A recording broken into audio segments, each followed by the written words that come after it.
There's only one thing to say when you see a man like this. Oh no, he's hot!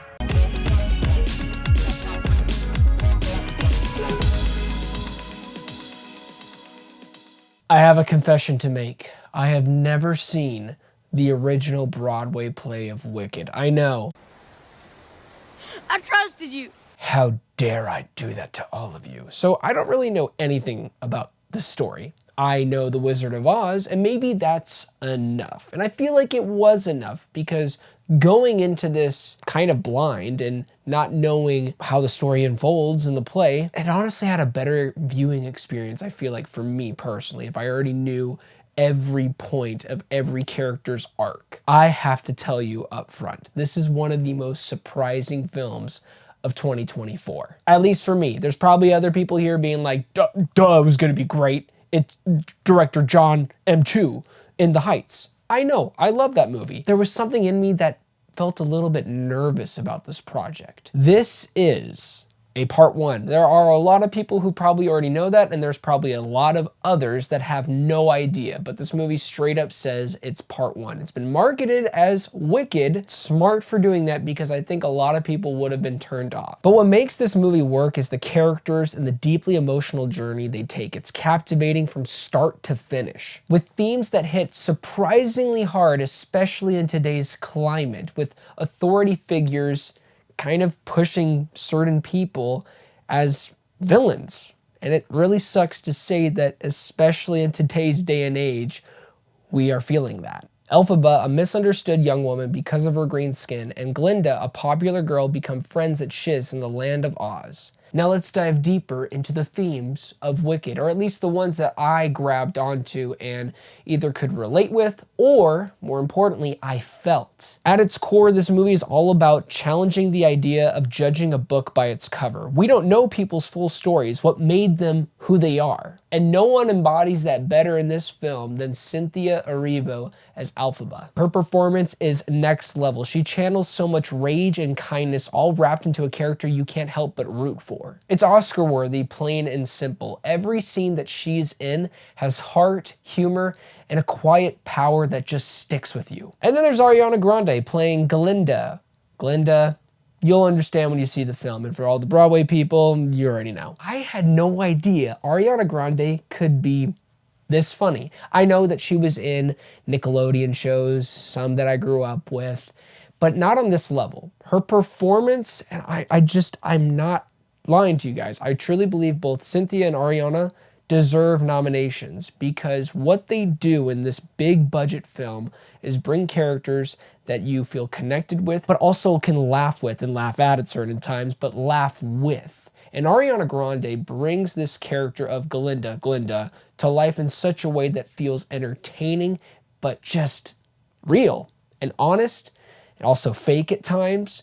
But that's what makes this character so entertaining, is how believable, how she makes this reality that she thinks, how everything should go her way, she makes that reality feel so tangible for all of us in this experience, which brings quite a good amount of laughter throughout this 2-hour and 40-minute movie. Yes, you heard me, it's nearly 3 hours long. Is that necessarily a negative? Maybe if I wanted to just stretch out my hands and try to find something that might have not worked. But even then, I had such a great time with these characters, I could watch even an extended cut of them having more classroom sequences. Yes, her vocals are incredible. She even hits notes that I had no idea that she could hit.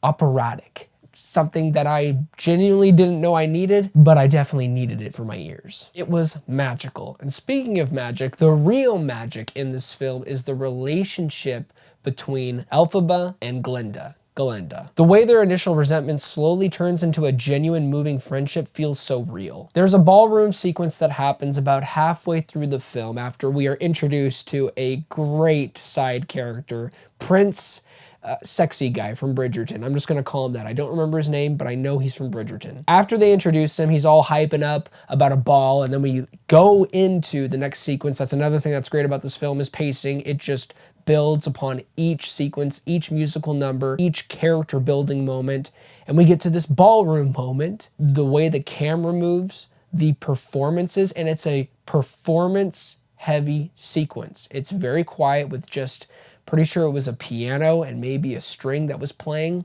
where Elphaba is full front center of attention with everyone there. Within that moment is an act of kindness. It's one of those moments where you just can't simply describe it to someone. It's something that you feel. That's how good the writing is. It stays true to who these characters are. Elphaba, the underdog fighting for justice and equality, and Glinda, the self-obsessed queen of popularity who is really just longing for connection. And when you're talking about a musical, you gotta talk about the musical moments. And virtually every single one hit me in different ways, whether I was laughing or just being fully lost into the character's journey and where they were headed towards, where both of these characters were going towards. Now, some songs, no complaints in the singing department, obviously, but just some were ones where I'm like, I'm probably not gonna re-listen to this one or possibly rewatch, but still executed well. And let's not forget the production design. The team behind this, if they do not get a nomination for Best Production, I don't know who you need to fire for the Academy, because they lost their minds. Boy, have you lost your mind, because I'll help you find it. From the school to the Emerald City, every detail is designed to perfection. It's the kind of movie that just transports you into another world, like into Harry Potter. I also got a shout out to the supporting cast of this film, even the CGI goat played by Peter Dinklage, specifically a CGI Professor Goat. He had me crying over a goat. I was in tears with my wife during that moment. If you are able to display a characteristic like kindness and make me tear up over a freaking animated goat, yeah, I'm gonna give you some praise. Also, shout out to specifically Bowen Yang as one of the entourage members for Glinda's crew. He needs a raise at SNL. That's how good he is in this. He needs another raise. Come on, SNL, give him that. He's earned it with this performance. In the end, Wicked left me feeling inspired. It's a story about defying expectations, showing kindness, and proving that no one has to be what the world tells them to be. Cynthia and Ariana bring bold, breathtaking performances that feel larger than life. And how it all ends, I swear you'll feel like you're flying.